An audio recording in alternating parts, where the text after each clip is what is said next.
इसके उपयोग में लेंगे। भारत में अभी E20 से सिर्फ 2 फायदे देखे जा रहे हैं या दिख रहे हैं। पहला, दूसरे देशों से कम तेल खरीदना होगा और दूसरा, बायोफ्यूल होने की वजह से पर्यावरण प्रदूषण कम होगा। और आपको पता है कि देश की राजधानी में पर्यावरण का क्या हाल है। तो इस प्रकार से हमने जाना कि एथेनॉल से चलने वाली कार क्या होती है और किस प्रकार से ये चलेगी। उम्मीद है कि आपको मैं कार दिखा दूंगा। ब्लैक कलर की ये कार।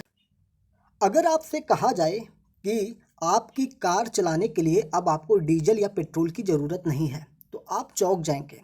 तो आज हम बात करेंगे भारत में लॉन्च हो चुकी पूरी तरह से एथेनॉल से चलने वाली कार जिसको नितिन गडकरी ने लॉन्च किया है।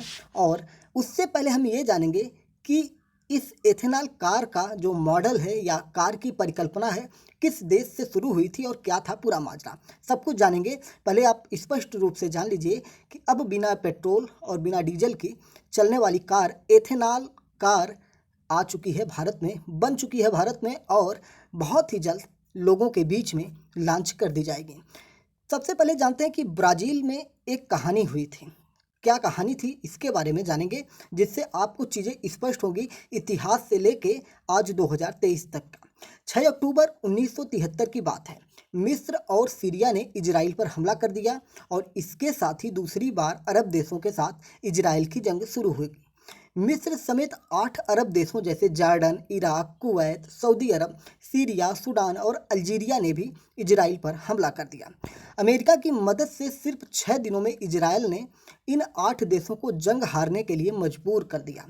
अमेरिका से नाराज होकर सऊदी अरब समेत बाकी अरब देशों ने अमेरिका, कनाडा और नीदरलैंड जैसे देशों को तेल एक्सपोर्ट करना बंद कर दिए। इसके बाद क्या हुआ, जब तेल एक्सपोर्ट करना बंद कर दिए तो 1973 में जब अरब देशों के इस फैसले से दुनिया की तेल सप्लाई चेन को बड़ा झटका लगा तो इसके बाद असर ब्राज़ील पर भी पड़ा। ब्राज़ील एक ऐसा देश था जो इस लड़ाई में तो नहीं था लेकिन लड़ाई में इसको नुकसान हो गया। 1975 में 1975 में ब्राज़ील ने तेल के मामले में खुद को आत्मनिर्भर बनाने के लिए नेशनल एल्कोहल प्रोग्राम लॉन्च कर दिया। बोला कि अब मुझे किसी की ज़रूरत नहीं, मैं अपना तेल खुद बनाऊंगा। यानी कि वो अब ज़मीन के अंदर से नहीं, ज़मीन की परत पे उगाने का काम करेगा। क्या था फार्मूला? ब्राज़ील ने शुरुआत में गन्ने से एथेनॉल बनाने का काम शुरू किया। गन्ना वही जिससे हम चीनी बनाते हैं। ब्राज़ील ने शुरुआत में गन्ने से एथेनॉल बनाने का काम शुरू किया। फिएट, फॉक्सवैगन, जीएम और फोर्ड जैसे कंपनियों ने एथेनॉल से चलने वाली गाड़ियां बनाना शुरू कर दी। जुलाई 1979 में पहली बार फिएट 147 गाड़ी लॉन्च हुई जो पूरी तरह से एथेनॉल से चलने वाली कार थी। यानी कि गन्ने के रस से बने हुए तेल एथेनॉल से चलने वाली कार थी। महज 6 साल में ब्राज़ील की कंपनियां 100 में से 75 ऐसी कार बनाने लगी जो पूरी तरह से एथेनॉल से चलती हों। यानी कि धीरे धीरे वो पेट्रोल और डीजल को अपने देश से निकालना शुरू कर दिए। World wild life fund study के मुताबिक 2030 तक अनुमान है कि ब्राज़ील में कुल तेल की डिमांड का 72% हिस्सा बायोफ्यूल होगा। बायोफ्यूल मतलब जो प्रकृति से लिया गया हो। जिस एथेनॉल ईंधन इंडस्ट्री में भारत ने अब एंट्री की है, ब्राज़ील उसमें विश्व चैंपियन है। अब बात करते हैं कि एथेनॉल क्या होता है और कैसे बनाया जाता है। सबसे महत्वपूर्ण चीज़ है क्योंकि एथेनॉल के बारे में हम आपको बता रहे हैं कि गन्ने से बनता है, तो किस प्रकार से, क्या केवल गन्ने से ही बनता है कि और चीज़ों से बनता है, तो पूरा डिटेल में हम इसको आपको बताएंगे कि एथेनॉल का निर्माण किस प्रकार से किया जाता है। एथेनॉल एक तरह का अल्कोहल है जो गन्ने के रस और मक्का, सड़े आलू, कसावा और सब्जी जो होती हैं सड़ जाती हैं, सड़ी हुई सब्जियां, सड़े हुए आलू, कसावा, मक्का से तैयार किया जाता है। स्टार्च और शुगर के फर्मेंटेशन से बने एथेनॉल को पेट्रोल में मिलाकर बायोफ्यूल की तरह इस्तेमाल किया जाता है। यानी कि इसमें पेट्रोल भी मिक्स किया जाता है थोड़ा सा। ये मुख्य रूप से 3 तरह के होते हैं। इनकी जो 3 टाइप्स है, अगर हम इनके बारे में बात करेंगे तो 1G एथेनॉल, 2G एथेनॉल और 3G बायोफ्यूल है। आइए इन तीनों के बारे में अलग से जान लेते हैं। 1G एथेनॉल क्या है? तो फर्स्ट जनरेशन एथेनॉल गन्ने के रस, मीठे चुकंदर, सड़े आलू, मीठा ज्वार और मक्का से बनाया जाता है। अब हम दूसरे एथेनॉल की बात करेंगे, 2G एथेनॉल की। तो 2G एथेनॉल ऐसा है जो सेकेंड जनरेशन एथेनॉल सेल्यूलोज और लिग्नो सेल्यूलोसिक मटेरियल जैसे चावल की भूसी, गेहूं की भूसी, कार्न कॉब जिसे हम भुट्टा कहते हैं, मक्का कहते हैं, बांस और वुडी बायोमास से बनाया जाता है। 3G बायोफ्यूल की अगर हम बात करेंगे तो थर्ड जनरेशन बायोफ्यूल को एल्गी से बनाया जाता है और अभी इस पर काम चल रहा है, यानी कि अभी ये पूरी तरह से बन नहीं पाया है। भारत में एथेनॉल कार को लेकर सरकार की क्या प्लानिंग है, इसकी अगर हम बात करेंगे, क्योंकि हाल ही में नितिन गडकरी द्वारा एक कार को लॉन्च करके मीडिया में प्रसारित करवा दिया गया, उसको चलाकर दौड़ा कर दिखाया गया है और ये बहुत ही शानदार कार है। 2021-22 में भारत ने अपनी ऊर्जा जरूरतों को पूरा करने के लिए 86% ईंधन आयात किया था और इसी निर्भरता को कम करने के लिए भारत सरकार ने E20 योजना लॉन्च की।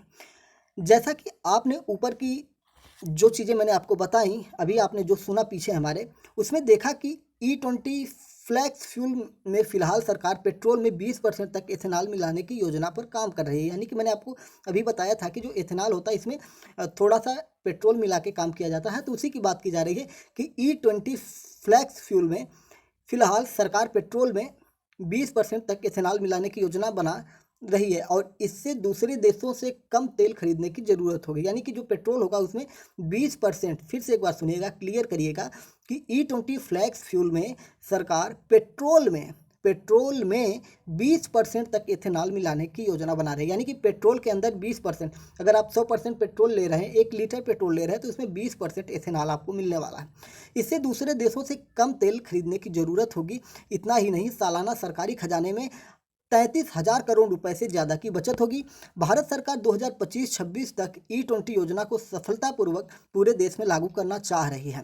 11 जुलाई 2023 को पेट्रोलियम मंत्री हरदीप सिंह पुरी ने कहा कि E20 पेट्रोल अभी 1350 पेट्रोल पंप पर मिल रहा है और 2025 तक पूरे देश में उपलब्ध हो जाएगा। ये उनका डाटा था।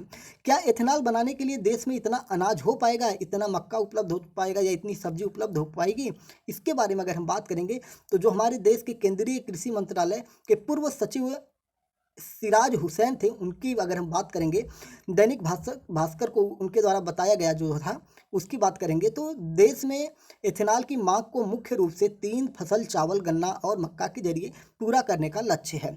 अगर क्लाइमेट चेंज की वजह से फसल के पैदावार पर होने वाले असर और मॉडर्न टेक्नोलॉजी से इसके पैदावार में होने वाली वृद्धि का आकलन करें तो एथेनॉल बनाने के लिए तीनों अनाजों को लेकर देश में ये स्थिति देखने को मिलती है। स्थिति क्या है इसकी अगर हम बात करेंगे तो मक्का एथेनॉल के लिए सबसे महत्वपूर्ण फसल है और इस फसल की पैदावार को और ज़्यादा बढ़ाने की ज़रूरत है। इंडियन शुगर मिल एसोसिएशन का कहना है कि 2021-22 में सिर्फ महाराष्ट्र में गन्ना उत्पादन में 16 लाख टन की कमी हुई है।